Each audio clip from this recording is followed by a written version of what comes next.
O sige, meron pa akong team building mamaya. O, meron akong aalis pa ako ng alas 6 ng maga. Kaya talaga pinuyat nyo na naman ako. Ay, may bagong ayuda na naman po, putragis yan. Dapat may sa batas na ang Kalahi Program. May bago na naman pong ayuda.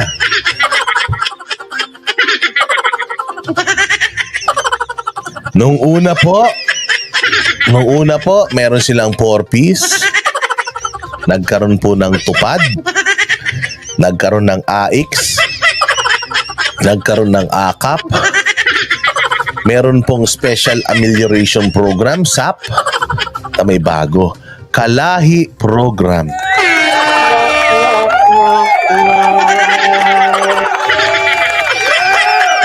No, ito talaga ang gusto nilang mangyari sa Pilipinas, so maging ayuda nation. Yung Pilipinas, ayaw talaga nila mga bossing na na umunlad ang buhay. Imbis na magbigay sila ng trabaho, ang binibigay talaga nila ayuda, no, para umasa ang mga tao sa kanila. Parang alam mo yung parang yung gutom na aso na ginaganyan-ganyan mo ng bacon. O gusto mo bacon? Gusto mo bacon? O ano ka muna? Sayaw ka muna.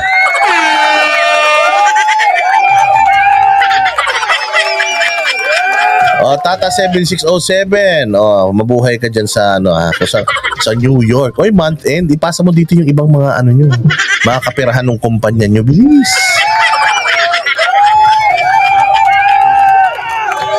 Sabi nga, mayroon silang Kalahi Program. Ito naman, puro kayo ayuda. Ayaw nyong bigyan ng trabaho yung mga tao. Gusto nyong paasahin sa perang binibigay nyo. Hayop kayo, kami trabaho ng trabaho, di nyo kami binibigyan ng ayuda. Yung mga walang trabaho, bigay kayo ng bigay ng ayuda.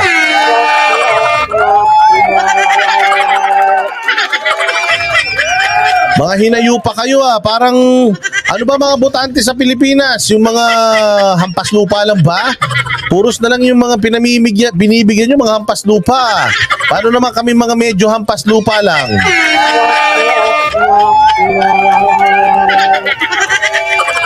Oy, DSWD. Walang hiya. Ano yan? Nanalo kayo sa gobyerno para lang mamigay ng pera? Pucha talaga kayo. Wala kayong alam na solusyon sa problema natin. Ang solusyon nyo, ayuda.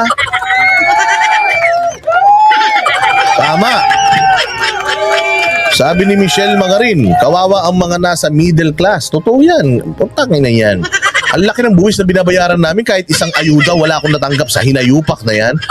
Nung pandemic, mamatay-matay na ako sa gutom. Hindi man kami nabigyan ng ayuda. Ang may ayuda, yung mga nasa ilalim ng tulay.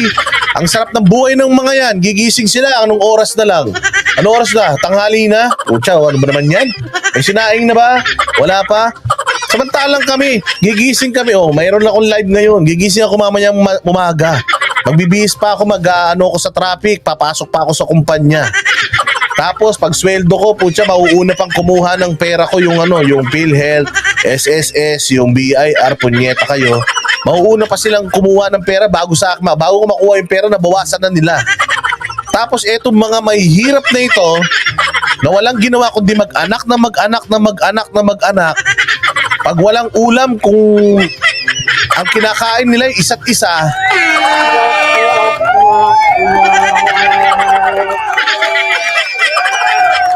tayo nagbabayad ng kuryente, tubig, internet, lahat-lahat. Magkadakuba na tayo kakabayad ng buwis. Tapos makikita mo, yung inaayudahan, putya, yung mga nagiinuman lang naman. Yung perang binibigay, pinangsyasyabu, pinantatalpak. Tapos tayo, makuba-kuba na. Putya, gigising ka ng alas 4 na madaling araw, ang pasok mo alas 8, babiyahe ka ng 3 oras, papunta 3 oras pabalik.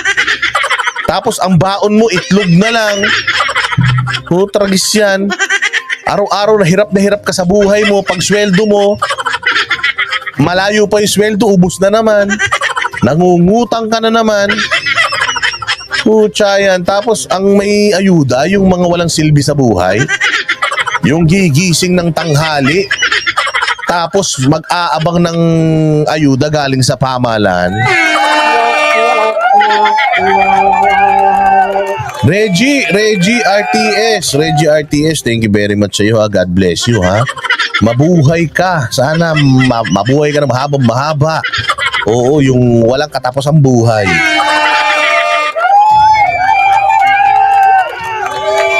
Oh, ito, yung family ng OFW, hindi ka, pag bato bahay mo, pag bahay mo simento, putya, wala ka ng ayuda. Simento nga yung bahay, wala namang makain. Sabi nga ni Royal TV, oh, hayop na pandemic yan, never ako nakakuha ng ayuda. Hindi, may ayuda naman ako galing sa yung mga sardinas, ganyan. Bigyan ka ng bulok na kalabasa.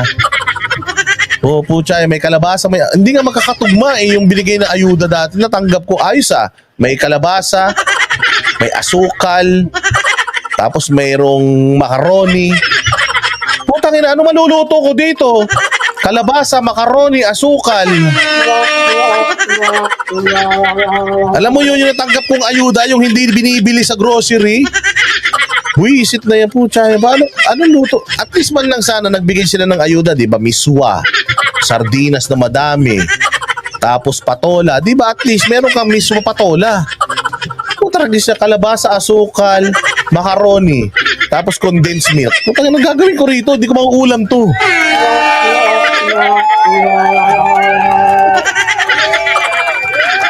Oh, sige. Magyabangan tayo ng nakuhang ayuda o ano mga nakuha nyo dati na mga food packs. Pucha yan. Totoo yun. Yung nga natanggap ko, sabi ko, ano gagawin ko rito? Tapos may natanggap pa ako, spaghetti. Spaghetti. Tapos merong spaghetti sauce. Tapos merong pasta. Sabay corn beef. Ha? Isasahog ko sa spaghetti yung corn beef, pucha yan.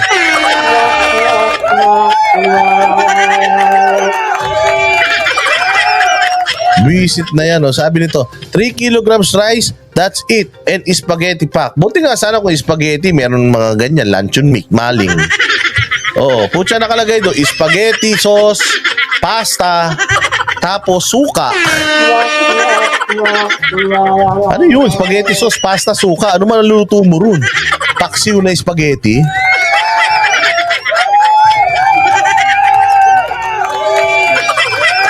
Oh, hindi ba? Oh, totoo yun. Ganun naman dati. Tapos nagalit yung mga tao, di ba? Hoy, ano ba naman binibigay yung mga ayuda? Puta to si Kapitan. Naging kupitan na. Yung 7 sardinas, naging 3 na lang. Tapos nagkaroon, ang daming mga kapitan dati nagkaroon ng sari-sari store. Oh, pag tiningnan mo, Kap, anong paninda mo? Putya, puro sardinas.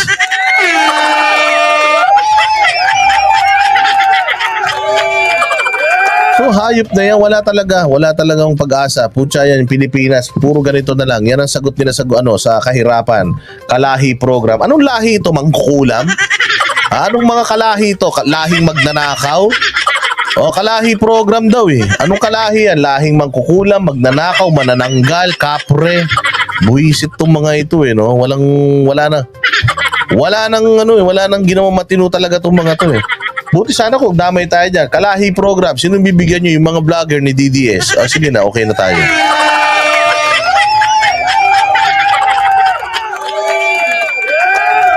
Sige na, pakinggan nyo muna to. Nagagalit na kayo. Hindi nyo pa pinakikinggan.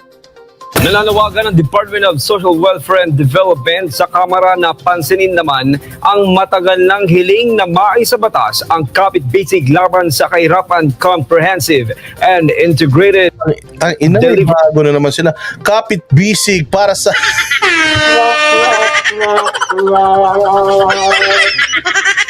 ina nyo, lahat na lang ginawan nyo ng kapit-bisig para sa mga lahing abnormal. Buisit talaga, oh. May bago na naman silang tawag. Ibang klase, Free of Social Services o Kalahi Program na tumutulong sa mga komunidad sa kanayunan. Sabi ng DSWD, huwag na sanang hintayin pa ng mga mambabatas na mahinto ang programa na siguradong magpapahirap lalo sa mga kababayan natin sa malalayot liblib na probinsya. Sa liblib na probinsya, puta yan, paano mo ma-accounting yan?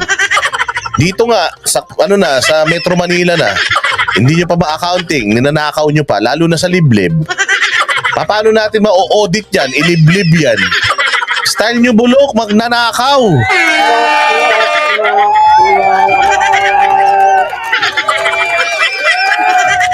Mga loko-loko. Para yan sa ano? Para yan sa mga liblib na lugar. Ibig sabihin yung mga AX, yakap, tupad, porpis. Sa mga liblib na lugar, hindi pa sila kasama dyan. Mga inayu pa kayo, dami-daming pera na sinasayang nyo dyan. So ngayon, gusto nyo yung kalahi program doon sa mga malalayong lugar.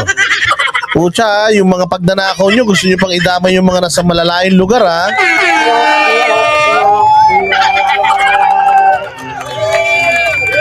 Style nyo, bulok! Alam na natin yan. Oo. Mga nanakawin nyo lang yan, mga buwisit kayo. Oo, talaga, itong mga kalahi na ito, lahi magnanakaw itong mga ito, postahan tayo. Sheena Torno, so report! Report! Hindi maikakaila ang katotohanan na magpahanggang ngayon ay marami pa ring Pilipino ang hindi halos naabot ng tulong ng gobyerno. Partikular na nga rito ang mga kababayan nating nakatira sa remote areas o kanayunan. Sila ang mga walang access sa tubig, kuryente, infrastruktura at iba pa. Mandato ng Department of Social Welfare and Development o DSWD ang pagtulong sa mga mahihirap na mga Pilipino.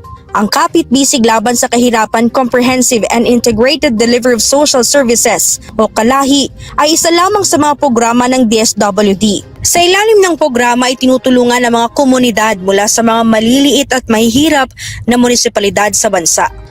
The communities themselves ang nag-identify ano ba yung pangangailangan nila at ano yung proyekto na matutugunan yung pangangailangan nila. So kung sa halimbawa, ang na-identify nila na issue is wala silang potable water. So, Walang potable water, pota kayo.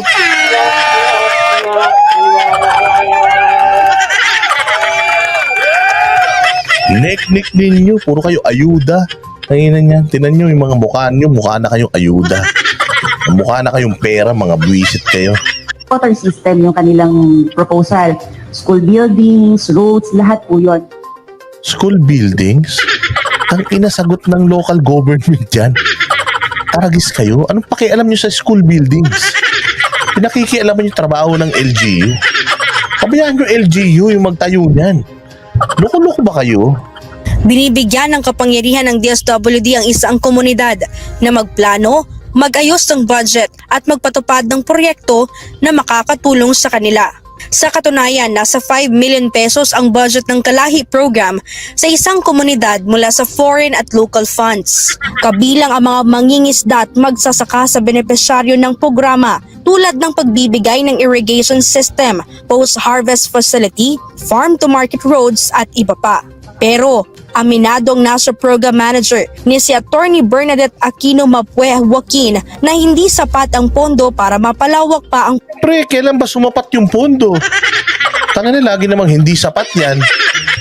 Wala naman kayong kabusugan. O lahat naman ng budget lagi namang hindi sapat. Alam mo,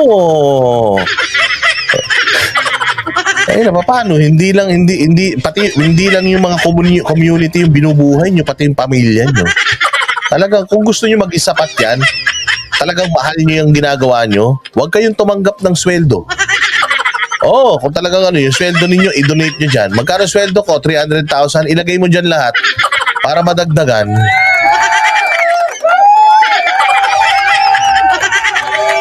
Sabi nga ni Esme, paano nyo matutulungan yung mga fishermen?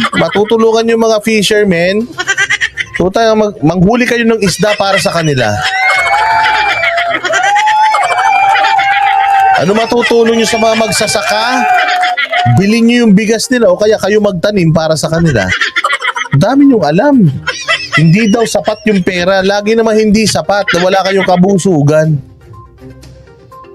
programa. Ito rin po yung reason kung bakit ang Kalahi minsan yung stability in continuity, meron po tayo nagiging issue dyan. Kasi merong mga taon na malaki yung pondo namin kasi may mga ongoing grants or loans po tayo, allocation. May mga years na patapos na o matatapos na yung mga allocation na yun, limited na yung ating funds. So for example, last year ang pondo ng Kalahi 16 billion. This year ang pondo po namin ay not more than 7 billion. So more than half yung nabawas. Next year po, 500 million na lamang.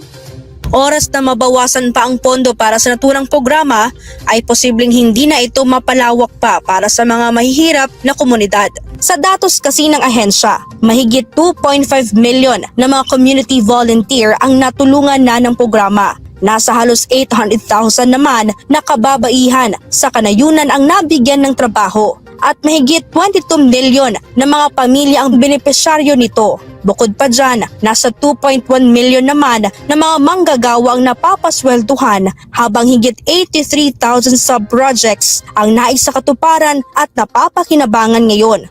Pero sabi ni Joaquin, sa dalawang dekada ng implementasyon ng programa, nakakapagtaka naman kung bakit hanggang ngayon ay tila hindi pa rin kumikilos ang Kamara para tuluyan itong maisabatas. Pre, nabulsa na nila. Bubulsa nyo pa may bulsa naman sila. Ganon din naman daw yun. Sabi nga ni Jabawok, sabi ng mga isda sa Sambales, hindi na kailangan ng ayuda Totoo naman. Hindi talaga nila kailangan ng ayuda, kailangan nila isda. Sabi ni Attorney Bernadette, matagal na nila itong ipinanawagan sa Kamara. Sa mga mamabatas natin, isabatas po natin ang programa at tulungan nyo kami na ipagpatuloy ang pagbibigay ng tulong sa mga pinaka-nangangailangan. Pero alam mo, totoo naman yan. Bigyan natin ng tulong yung mga talagang nangangailangan. Yung problema, putangin na, magnanakaw yung mga nasa pamahalaan mga magnanakaw tong mga hinayupak na ito ano natin, paano tayo uunlad pagka ganyan, no? Hindi